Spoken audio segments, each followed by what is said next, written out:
Great லீடர்ஸோட முக்கியமான quality என்ன அப்படின்னா, மன்னிக்கிற அந்த மனநிலை, அந்த பக்குவம்.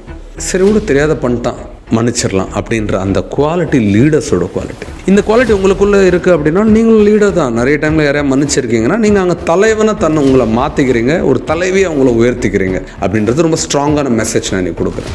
அடுத்தவங்களோட பிலீஃபையோ இல்லை அடுத்தவங்களோட நம்பிக்கைன்னு அப்படின்னா ஏதோ ஒரு நம்பிக்கை அவங்க வச்சுருப்பாங்க இல்லையா, அதை என்றைக்குமே சிறுமைப்படுத்துகிற மாதிரியோ எந்த ஒரு செயலையோ வார்த்தையோ அவங்க வாயிலேருந்து வராது.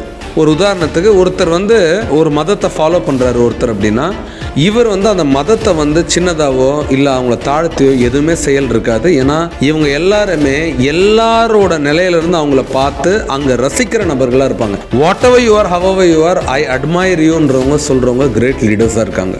அடுத்தவங்க ஏதாவது ஒன்று கேட்டாங்க அப்படின்னா அதை கொடுக்கணும்னு அவங்களுக்கு நினைப்பாங்க.